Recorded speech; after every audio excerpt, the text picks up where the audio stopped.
Welcome to my world. I'm your host, Kevin Rutherford. It is Thursday, October 5th. We are here live. We've got a quick hour this morning. It always goes fast, so I'm going to open the phone lines right now. It is a free-for-all today. We can talk about anything at all you want to talk about: trucks, money, fuel mileage, maintenance, tires, taxes, technology, health and fitness on the road, getting started as an owner-operator, finding freight, working with brokers. We're going to talk today about what's going on in the markets, but we can talk about anything at all you want. Pick up the phone and join me. 855-950-3835. I have been pretty negative about the economy since about late 2018 or so. Maybe it was 2017 even. For lots of reasons. One, because we were coming into that 10-year mark from kind of the last crash, and the economy kind of runs in that cycle. The freight market tends to run in that cycle. So it was just, we were looking at that pattern that had happened for decades, and we were expecting it again, and it didn't happen. We've talked about some of the reasons: the ELDs extended things, the government spending, then COVID, and here we are. We're still talking about the downturn, and is it here? When is it coming? Are we in a recession? The last year plus has been hard to figure out. Based on some numbers, we were in a recession, but then we kind of weren't. I would have to say that the news I have seen this week, it's Thursday, the news really started to turn very negative on Monday, more so than I've seen in the past. Some of the charts that I follow, some of the numbers, it continued today. Some of the things we are seeing just do not look good.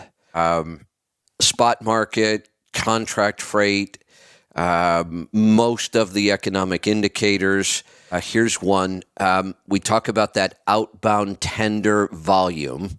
It's been dropping. It's been dropping quickly, but just in the last 24 hours, it dropped another 692 points. That's almost 7% down in 24 hours.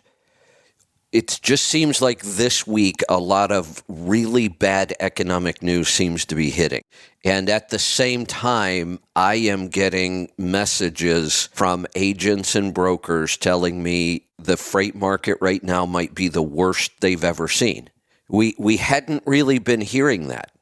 From some corners of the market, sure, rates were down, no doubt, but we were kind of thinking we haven't really reached the bottom yet, but this week seems to be some sort of a turning point. Now, the interesting thing is, I was just talking about this last week, that we had three things coming up that all could hurt the economy. One of them didn't happen. The government kicked the can down the road another month, not for long. They have to figure out the money issue in the government, or the government's going to get shut down. It's going to be very hard to come to a resolution when there is no Speaker of the House. The House can't get any business done. So that whole government issue is still looming. That has no impact on this yet because it hasn't happened yet. The UAW strike is having an impact, but we're early into that. The other event I talked about was people have to start paying back student loans, and they haven't had to pay them for a long time. That's going to take a lot of money out of the market. But I don't think that could be causing this yet either. It just happened 4 days ago. That makes this even more worrisome. Diesel prices were climbing. That makes this tough. Now, we're about to see kind of a big drop. I think we're going to see 17 cents. We may see diesel drop. I don't think that's going to last.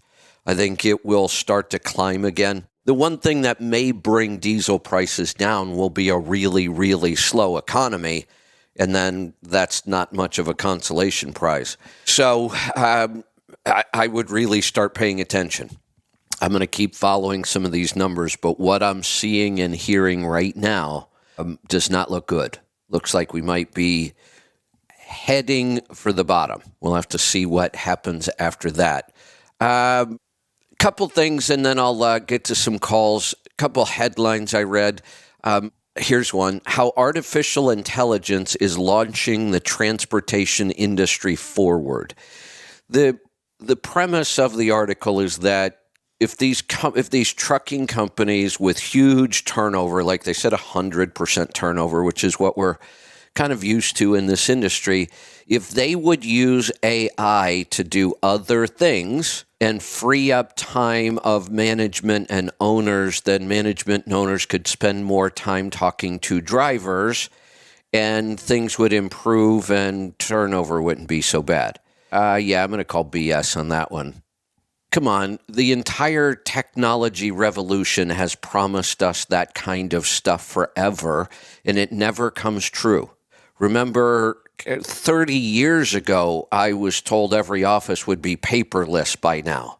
We're nowhere near paperless. We have more paper than we did before that statement was made, far more. Computers were supposed to free up so much of our time that we'd all be, having 3-day work weeks and we'd have all this leisure time. And I got to tell you, since I started using computers in my business a long, long time ago, I'm just busier than ever. Technology has not freed up any time whatsoever. Maybe you could claim it has freed up time because obviously computers can do things way faster than we can. But why are we still all so busy and behind and stressed? Because we have to understand human nature and business. So all it takes, this is why supply and demand really does work, even though there are a lot of people who just don't believe it. It's the same thing here. I could, I'll give you an example. I got heavy into AI in the beginning. I still am. I just don't talk about it because there's not that much to talk about that's affecting people's lives right now that you could do much about. But I still read dozens of AI newsletters just to kind of keep up with what's going on.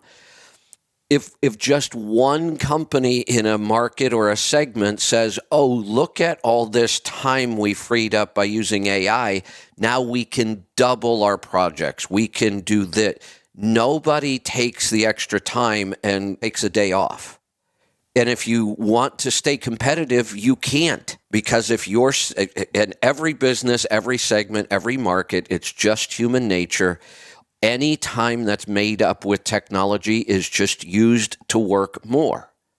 So in essence, these things end up really making us work harder and stress more, not less. I can remember working before computers ran everything. It was a lot less stressful. It was a lot less busy. So I don't believe for a second that AI is going to be any different. Just because your fleet starts using AI for, dispatch and pricing and a bunch of other things that it could be good at, don't expect that management and dispatchers are all of a sudden going to have all kinds of time to spend taking care of drivers' needs. It's not going to happen. All right, what else did I have? Oh, here's one. I've talked about this before. I kind of predicted this one. Former yellow drivers are being denied jobs over previous union ties. I talked about this. I had a policy when I hired drivers, and when I first started hiring drivers, I was in Northeast Ohio. Northeast Ohio in the 80s. That was a union stronghold, a lot of union companies. In fact, when I did LTL work and I was at the same place as picking up and delivering every day, I would say the trucks that I saw every day back then, it was about, I could easily think of 15 union companies that were working that area back then, LTL, and maybe there were 2 or 3 non-union. There was Spartan, Overnight. Boy, there weren't very many. It was very heavily union, and I had a policy. I would not hire a driver from a union company, and that made it difficult. There were a lot of union drivers around, not so many non-union. But it was just a common sense policy. I could not come anywhere near matching what they received from a union driving job. It just wasn't practical. No matter how well I ran my company, there was just no way. And human nature again, people are not going to be happy with less. And the union fosters a certain kind of attitude in people. And I just wasn't willing to take my chances with that in my business. I've said many times, unions have the right to exist, that our laws allow it. People have the right to join unions. I'm all for it. If you want to join a union, knock yourself out. As a business owner, I also have the right not to hire you. And I will stand by that. That's the way it should be. If you want to join the union, you should. Go ahead. And for a lot of people, it is a better lifestyle. But there are consequences to your actions. And this would be one of them. And I know union drivers right now are pissed that you have to understand that this is how a free market works. You may have been able to join a union and force an employer to do certain things, but that doesn't mean you get to do it everywhere. You chose that. It's really unfortunate. These drivers are having I've read lots of articles, I've heard from lots of people, these drivers are having a very, very hard time finding a job in this economy. I get it. But you also, those same people, believe me, I was around them long enough. Those same people were the ones that were ridiculing anybody who wasn't in the union. Oh, why would you guys work for peanuts? What an idiot. I heard that stuff for years. Well, this is the other side of the coin. And I'm not here to rub it in anybody's face, but I called this years ago, and it's happening now in a pretty big way. Not sure how that's going to work out because I don't see a lot of driving jobs opening up anytime soon with what the economy is looking like now. All right, we're going to get to the phone calls. Let's get started in Colorado. Eric, welcome to the program. Hey, Kevin. Called in to thank you for my Medic Recon bag. You got the big one. Didn't expect to win, but yeah, I got the big one apparently. Yeah, I was supposed to announce this yesterday. They were, while I was on the show yesterday, they were frantically sending me messages and I wasn't paying attention. So I was supposed to do this yesterday. So now we're doing it this morning. Congratulations. That's all right. I missed your show yesterday anyway, and they called me after the show, or at least late. It would have been a couple hours later. So. Yeah. Well, good. Well, I appreciate it. No, I kind of, when I was buying them, I was going to buy the Recon, and I'm like, well, just in case, I bought the other two. I bought both of the other sizes. And I was like, if I don't win the Recon, I'll buy it later. No big deal. Well, look at that. Like, hey, cool. Good thinking. I don't think Lisa and Brittany were enthused about my excitement because I don't get over the top excited about anything. I was actually like, did nobody else buy one? Is that why I won? Because I don't win things. They were like, no, lots of people bought this. I'm like, cool, all right. There you go. Now you do win things. Yeah, well, that's it for the next decade or so. Who knows? We maybe we'll start a trend here. Right. You were talking about how technology is supposed to make our lives easier, and I mean, obviously, in some ways it does. It doesn't save time. And I was just thinking that's because things that it used to take us a week to get done, we can now get done in a day. Right. But that means we're also cramming the stress of 1 week into the stress of 1 day. That's exactly. why we're more stressed than ever before. And we never. Now there is no doubt technology allows us to do a lot more work. One person today with technology can do so much work. We could go back to a point where it would take 10 people to do what one person can do today with certain technologies. I get that. But we never use that time to take a break or rest. We just cram more work in. No. I mean, if things had happened the way we expected them to, we would all work, 10 hours a week and have the rest of the time for leisure, right? That's what should have happened. But in a free market, everybody says, oh, look, I can get 3 days worth of work into one now. That gives me 2 more days to work on something else. And that's what we do. We just keep putting more work in no matter how efficient we become. The the one thing that has always bothered me about the whole computer age is that we did not get rid of paperwork.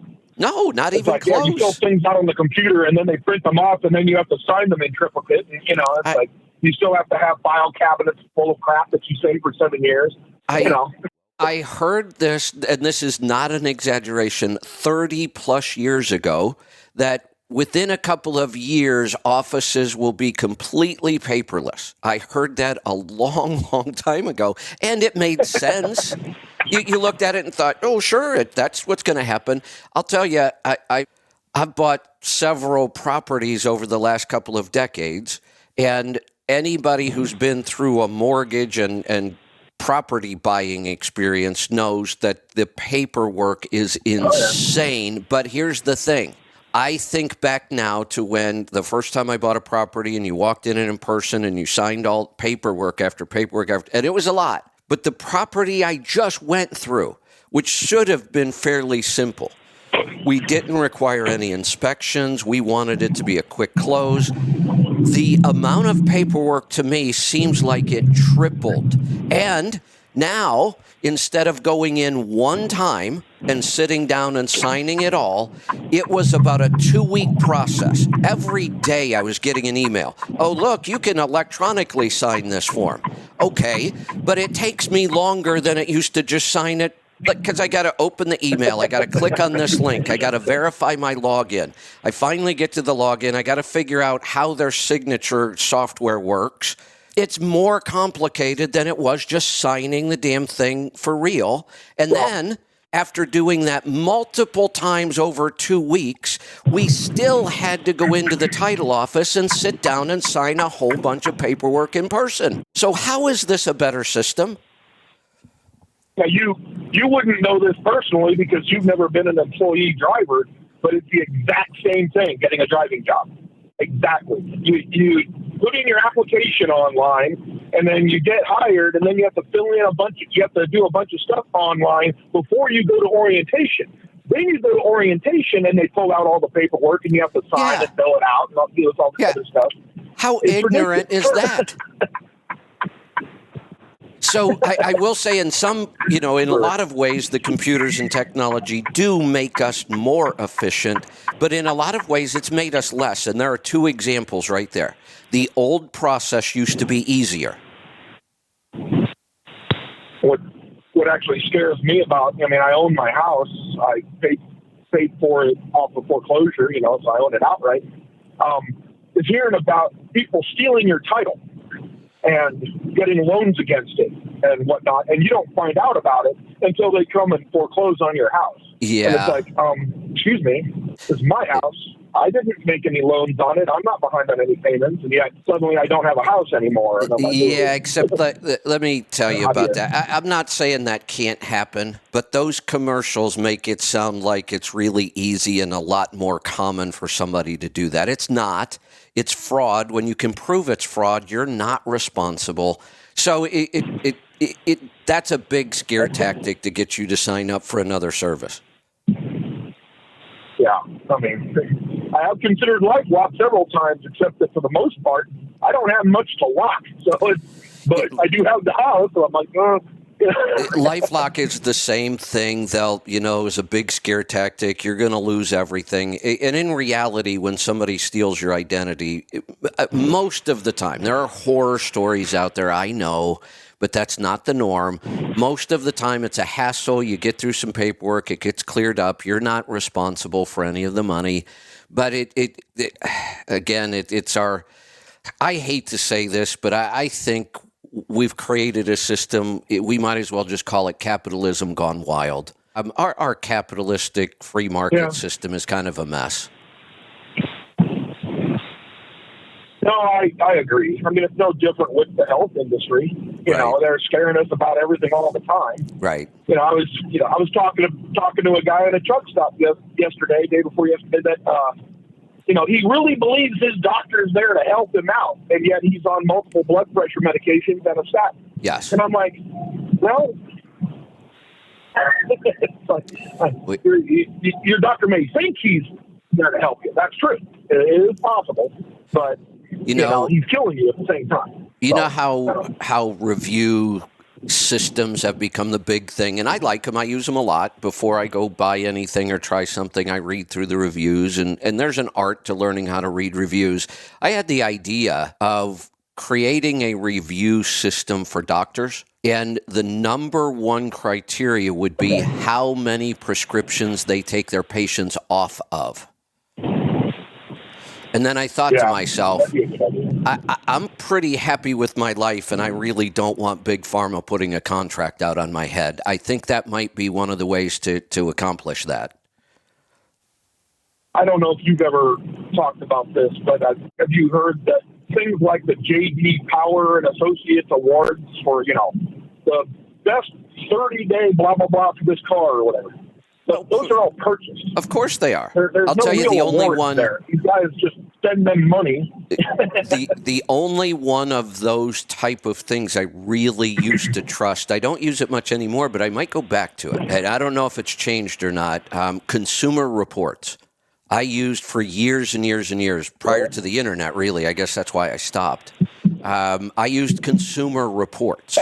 You had to pay a pretty high subscription price to get that magazine because they didn't accept advertising. Okay. I didn't know that. Well, yeah, and that's why they were completely... I don't know why it's in my head that I thought Consumer Reports... Go ahead. I don't know why it's in my head. It may have been something I heard a long time ago, but I thought Consumer Reports was another one that went kind of, I won't say woke, but kind of, to the left. And I don't remember where I heard that. So maybe they did. I haven't, like I said, I haven't used Consumer Reports since the internet. I'm thinking maybe I'll go back and check them out. But then they accepted no advertising. So they were completely objective when they did their testing. They did really thorough and extensive testing. They reported it really well, and it was a fairly expensive subscription. But I had it for years, and I would use it when I bought all kinds of stuff. Maybe that's changed. I don't know. Yeah, I guess that. Well, I'll let you get moving. Thanks again for You're welcome. Recon my medic. I won't physically receive it until I get home next Friday or so. Well, give us a call. I'll send in a picture when I do get it. Yeah, post it and give us a call. Let us know. That's just the best gift that I hope I never have a chance to use it. That's right. That's exactly right. All right, Eric, thanks for the call. We are going to move on. We've got some calls piling up on us, and I got to watch my time today. Let's go to Texas. Paul, good morning. Howdy.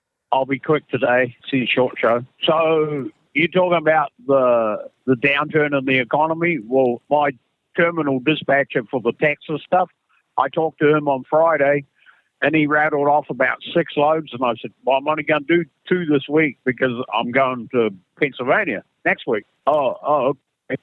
And I said, so I chose the one to South Texas and one back to Oklahoma, the 2 best loads he had. And I said, and there was a couple of loads that were 4, 5, and 6, multiple stops, right. 4 and 5 stops. And I said, you still have that ugly stuff when I come back. And I said, I'll do it after I get back. Okay. So Monday he calls me and I said, you still got those ugly loads? No, I got rid of them already. Yeah. What? He said, those 2 ugly loads? He said, I got rid of them. So I guess maybe the UAW strike, some of those guys have come down south. Probably. Which I don't mind that they took the ugly loads. But, but after a while, the ugly loads are all that are left. Yeah. Well, I'll be right because there's a couple of places where he just saves it for me, so I'm good with that. So I want to comment on that. One of the things we need to remember, no matter how bad. Now, I read. Where did I read this yesterday? Somebody I respected, but now I can't remember who it was. They were using the word depression, not recession. They were using the word depression. That's what they're predicting, that this could be that rough this time. Now, I will say this. We've been through a depression, which was worse than any of our recessions since then have ever been. But that doesn't mean everybody went out of business. Lots of big businesses were built out of the recession.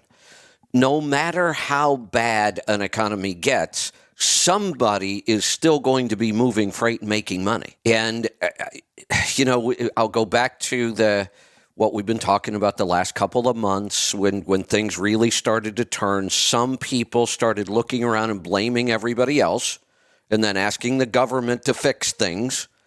And another group said, no, we run a business. We'll fix things ourselves. We've got this. Who do you think's going to do better the worse the economy gets? Clearly, the people that take responsibility, right, and realize that it's up to them to solve their own problems. And when I heard that attitude of, why should I have to work on my fuel mileage? Because that's what you have to do in business. You have to control your expenses.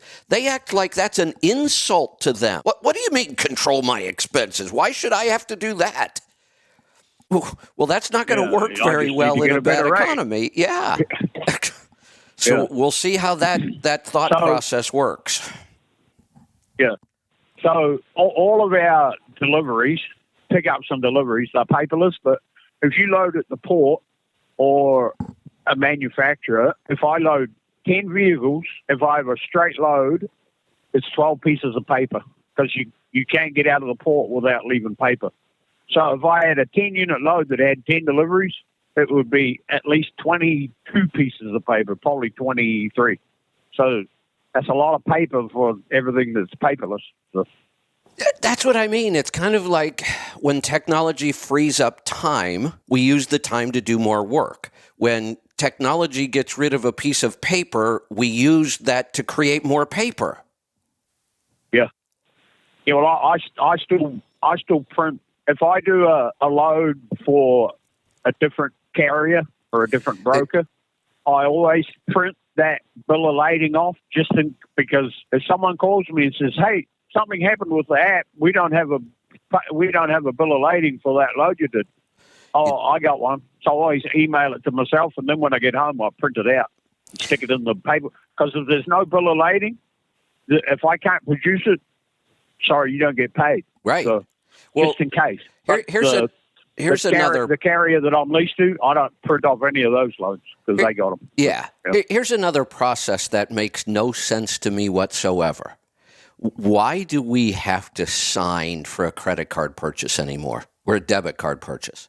First off, when it was a true signature on a piece of paper, the receipt, nobody ever went back to those receipts to try to prove fraud. All you had to do was claim somebody stole your credit card, and the credit card company just paid it off. Nobody was responsible. The credit card companies eat all of that stuff, and they make enough money they can afford to eat all that. And nobody ever investigated to prove it wasn't your signature. Now, when you sign on these goofy screens, you couldn't tell if that's anybody's signature or not if you wanted to. Why do we even bother with that whole process? Yeah, because a lot of people sign like a doctor anyway. So. Well, even if you try to sign on those screens, it's not the same as paper. Your signature never looks the same. So everybody just kind of swipes their finger across it and it's done. Why don't we just stop that whole fiasco? There is no penmanship when it comes to signing electronically. Right. It's such a stupid process. Right, I'll let you go. All right. Short show. Have fun. Thanks for the call. All right, bye. Let's go to Iowa. Brian, welcome to the program.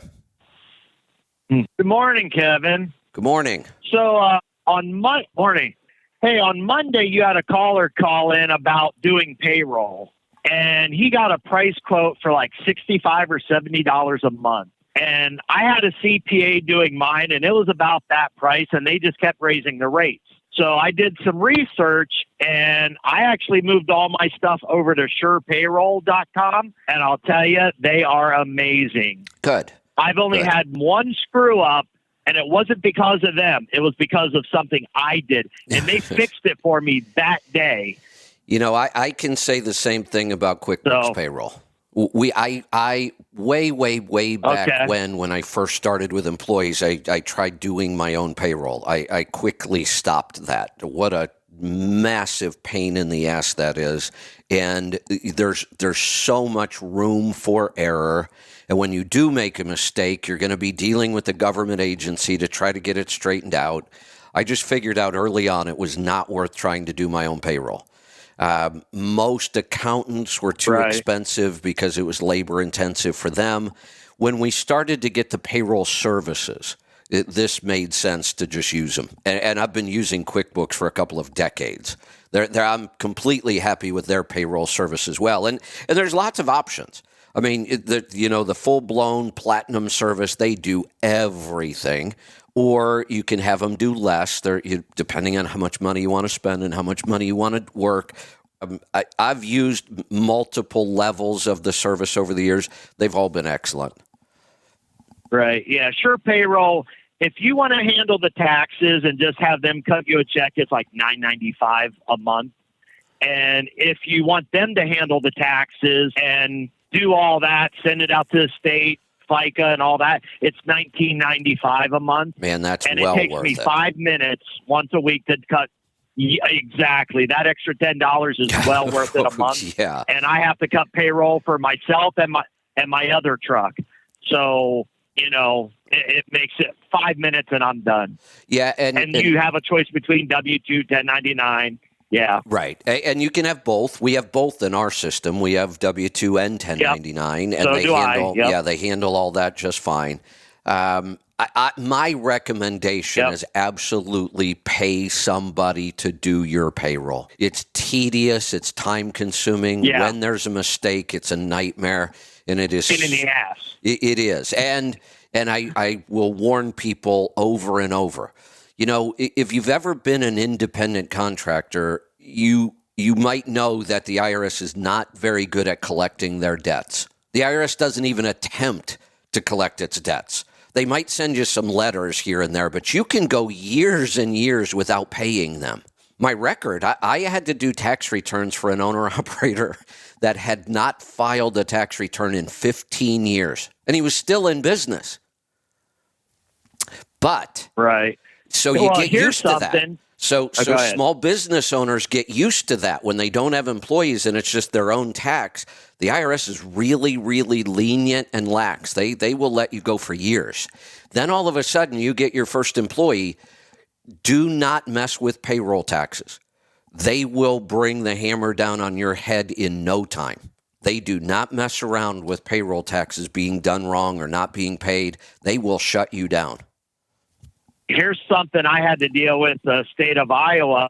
So when I signed up for Sure Payroll, I didn't know I couldn't remember exactly for the state unemployment tax or whatever that you have to pay. So I just put 4%. And so they started taking 4% out, sending it to the state. Well, I didn't know in the state of Iowa, if you don't have a unemployment claim for a certain amount of time, they actually go to zero where you don't have to pay into unemployment tax. And I didn't know this, and I kept paying this 4%. Well, I get a hold of the state for some reason for that department, and they're like, oh, you have a credit of $1,600. I'm like, I do? Oh, okay. Well, it's going to take us a little while to get you your money because they're shorthanded. There's one person in the state of Iowa that handles refund checks like that. So they ended up cutting me a check for $1,600. Yeah. No, I'm like, I'd rather have a surplus than be negative. Exactly. Period. And the lesson here, let somebody else do your payroll tax. Yeah. So, that's all I got. I just wanted to let that guy know that look into Sure Payroll or like you said, QuickBooks, whatever. Good. Whatever works for him. But paying $65, $50, that's ridiculous. And we got to cut corners or be, like you say, work, be efficient. Absolutely. All right. Great recommendation. Thanks.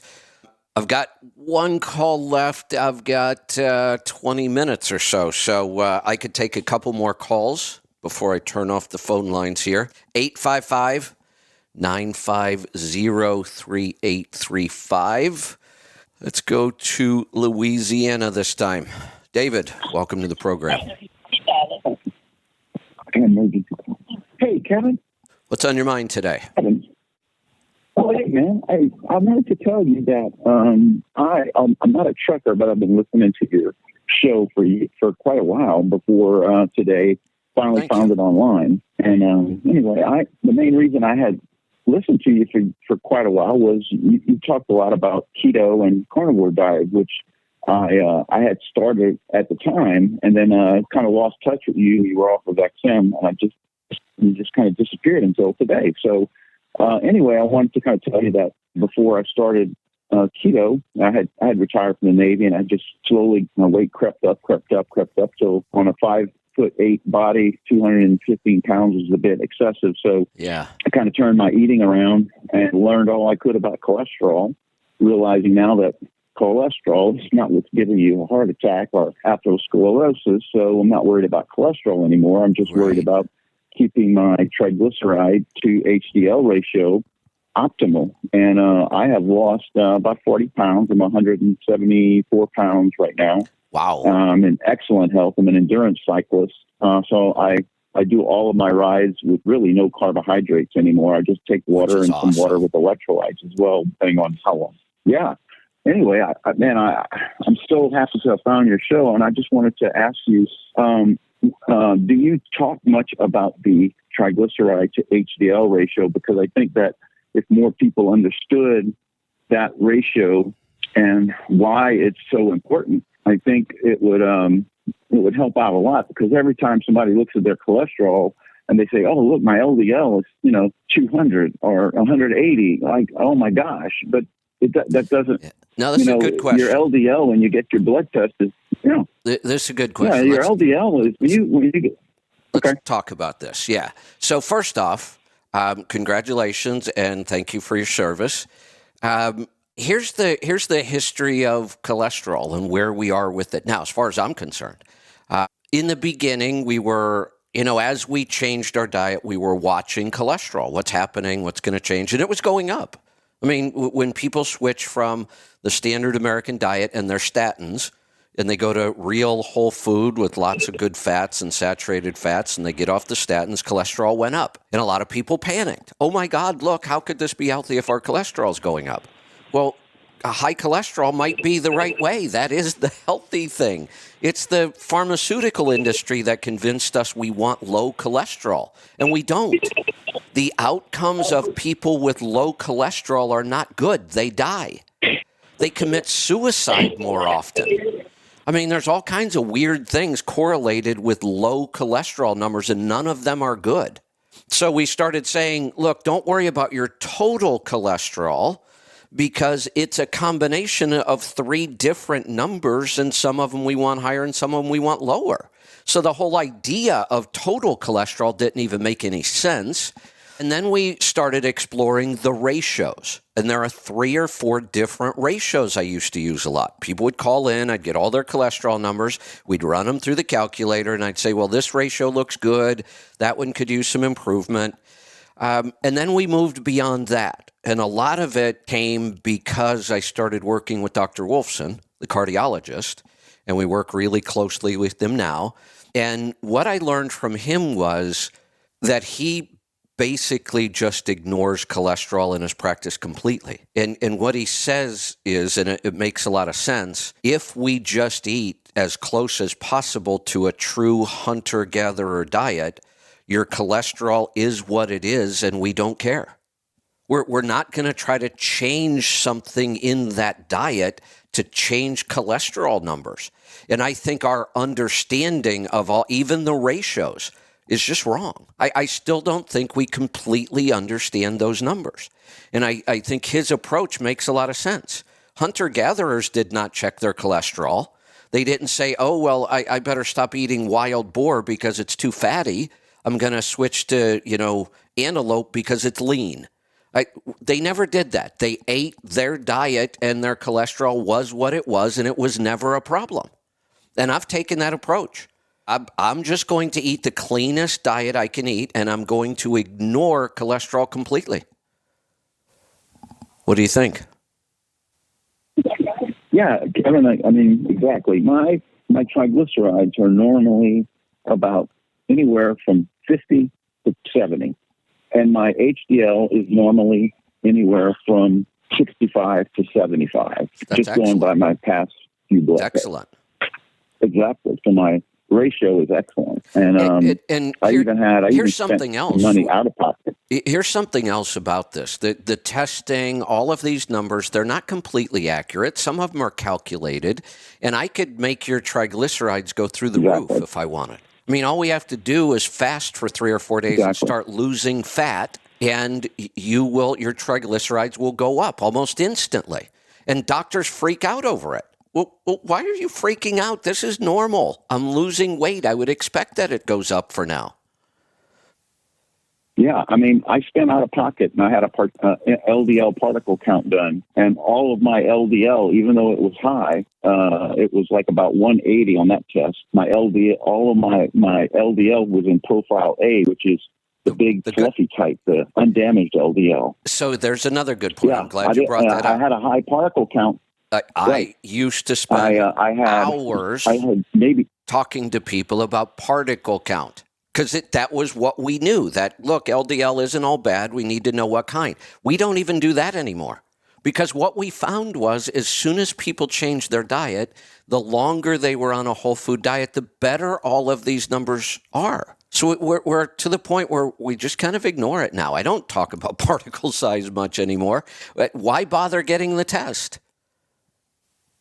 Yeah, you don't really need to do the test as long as your triglyceride level is really low and your HDL is high, you're virtually assuring that your particle count is going to be the type A type, which is the undamaged LDL. So there's no use in it. That's why a lot of hardcore cardiologists that understand lipids like they should. They know that why bother doing a particle test? I can just tell by looking at your triglyceride to HDL ratio. So I know it's going to be good. So don't worry about the test, unless we have to. But I eat maybe 5 carbs a day, maybe 6, because my only intake of carbs is from maybe a little bit of half and half in the morning.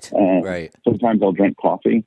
So half and half has a gram of lactose per 2 tablespoons. Right. So I might have a couple of cups of coffee. Yeah. So my carb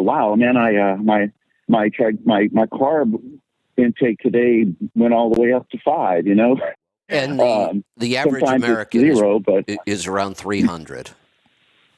Yeah, and I eat really all meat all day. I eat, well, not all day. I mean, I eat a late breakfast, early lunch, because I'm not hungry till about 11. Right. And I might eat a bunch of eggs, or I might eat some eggs and bacon and maybe some steak with that. But then I won't eat again until maybe 3, 4, 5 in the afternoon, and that's it. And I'm full, man. I eat beef, butter, bacon, eggs. Right. A lot of lard, a lot of beef tallow. And I'm like, man, why doesn't everybody do this? We'd run doctors out of business. Absolutely. They would be maybe one cardiologist in my city instead of 50.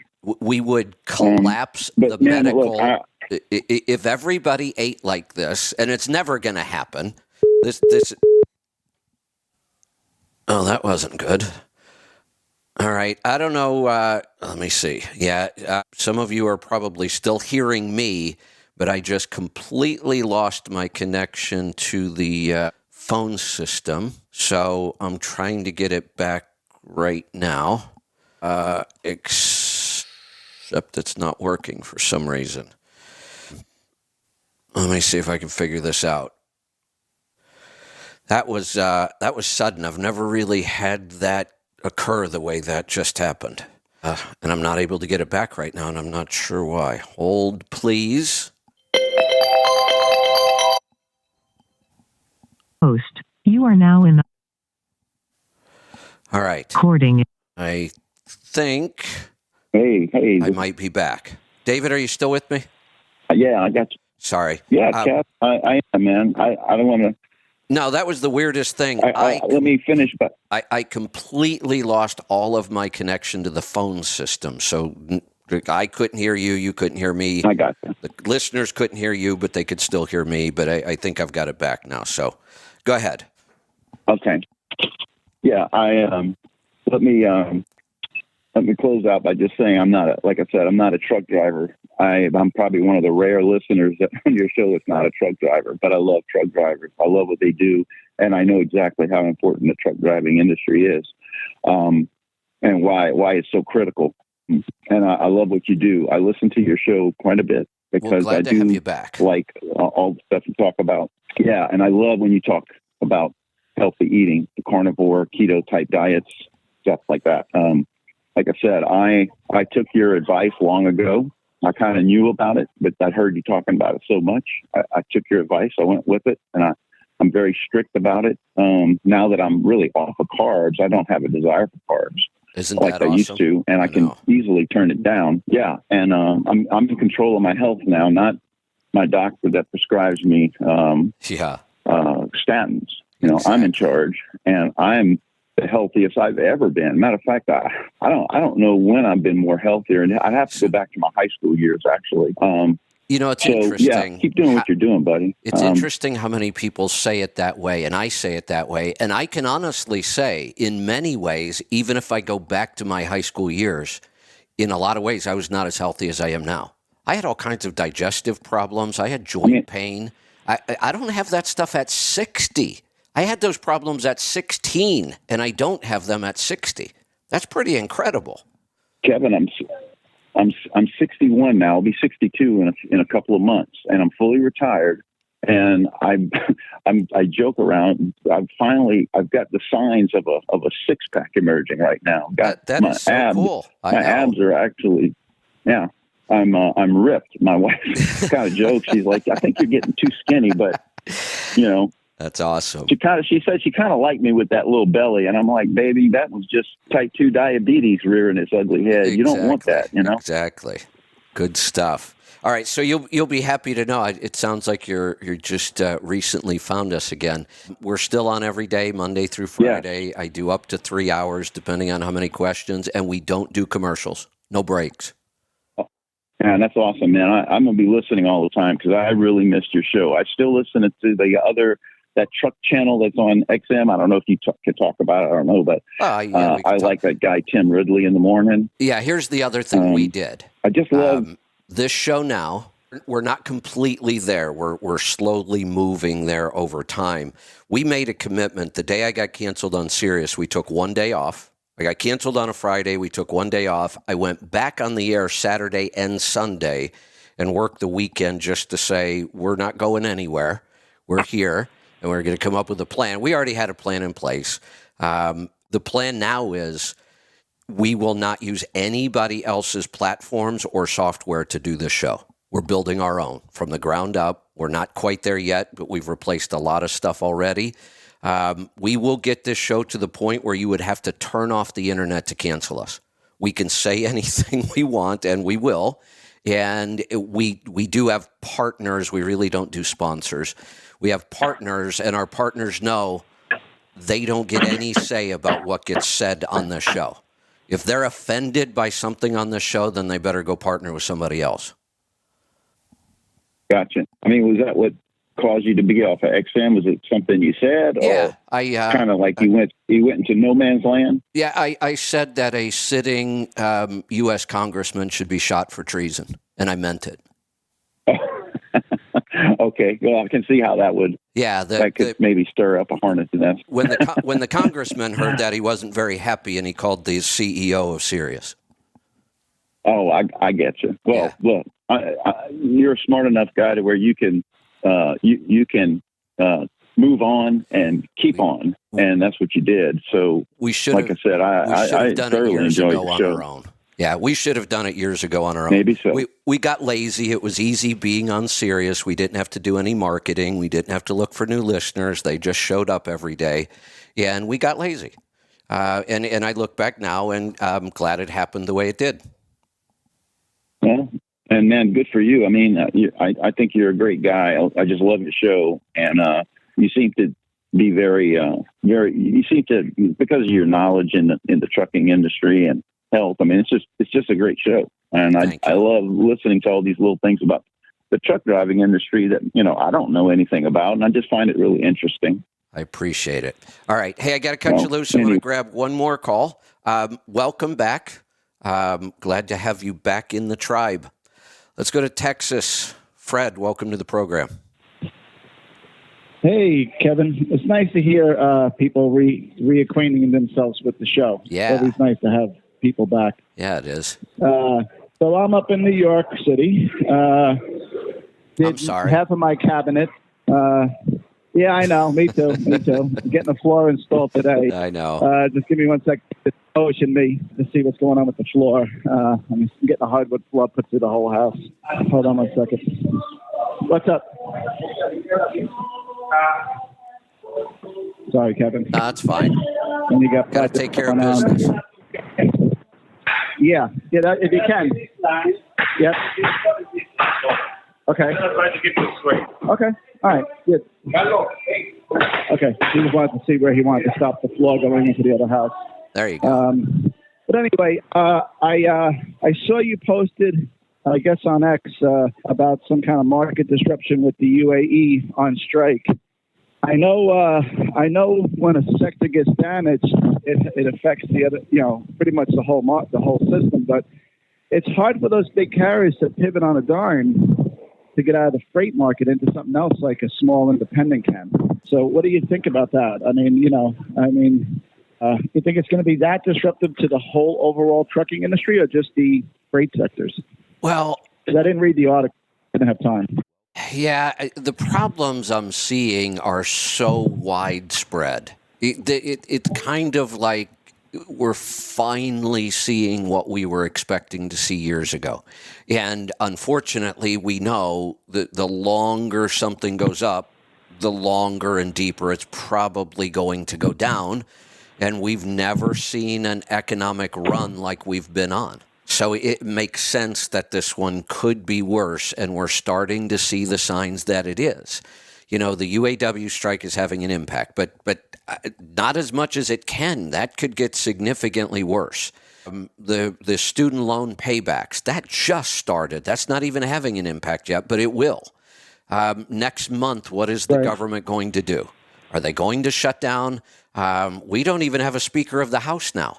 So how are they going to come to any kind of solution to the budget issues in less than a month? So there are just too many signs that this one could be really rough. Yeah, no, I got you. Well, I think it's healthy what's going on in the Republican Party. I think it needed that take on it. I do too. Here's what I'm afraid of. I think it needed it too. Why, 7 or 8 Republicans? Why so few? I mean, this is Fred, what happened. Think about this for a second. You and I are in favor of something that was really passed by the Democrats, not the Republicans. It wasn't even close. Right. That's worrisome. So this is what. Well, it is and it's not. So there was a handful of Freedom Caucus people that were at the ready to give their vote. They wanted to make sure they had the vote. So there was guys like Byron Donaldson and Corey Mills who were ready to give their vote if they needed it. It's definitely a power play, and I believe from some of the conversations I've had that Gates is looking to aspire to higher office, either Senate or governor of Florida. But I think he's still a noble guy. I don't think he's doing this just because of that. McCarthy made promises and he couldn't deliver. He didn't deliver. No, He didn't want to. I get that. Why are there so many Republicans who are willing to just let that go? And now, not only were they willing to just let it go, they are absolutely pissed about what happened. Well, there's more, I guess you can say, rhinos than there are. That's what scares me, right? So, that's the problem. That's what I'm seeing out of all this, and I don't like it.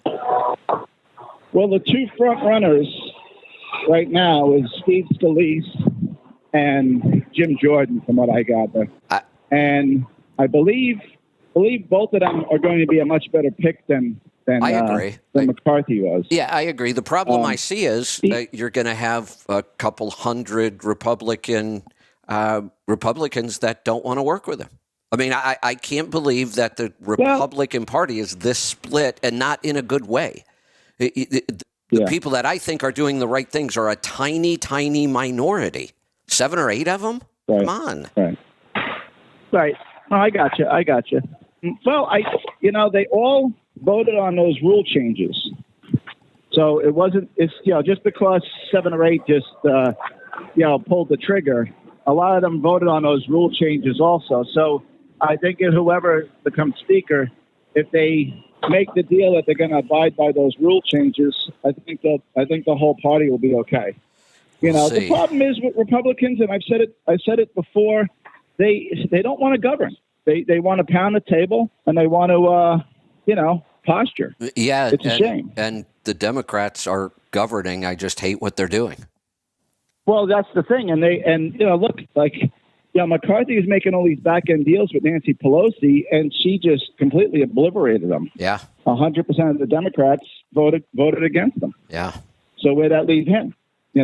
That's a mess. So, it's a mess, that just adds to the economy is separate from politics, but there's a lot of interaction between the two.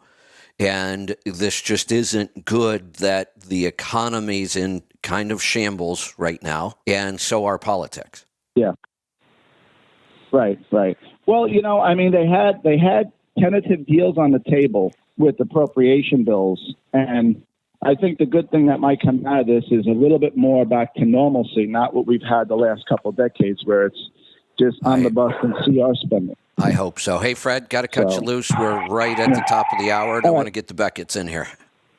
All right, good talking to you. Have a good day. Talk to you soon. All right, just to let you know, we are not doing Spaces this week. Every week, Spaces are going to be kind of wait and see. This week, they're just not going to happen. I've got too much I've got to get done by the end of this weekend.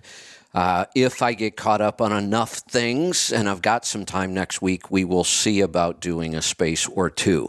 So it's just going to be as we go for right now. All right, I'm going to wrap this up. Don't go away. We will be right back with the Beckett's and... Oh, wait a minute. Oh, hold on. Oh, it's just Kevin today, which means... You need to help him out here. It is much more difficult doing a call-in talk show by yourself if nobody calls. When they're both there, they can kind of chat for a while. So help him out here. Count to 5 minutes and start dialing again, or you'll hear when the show comes back. We'll be back tomorrow with a free-for-all and trucking technology and efficiency. We'll see you then. Stay tuned. Rolling Toe up next. Be safe. Be profitable, be fit and healthy. Always do the hard work and master the journey.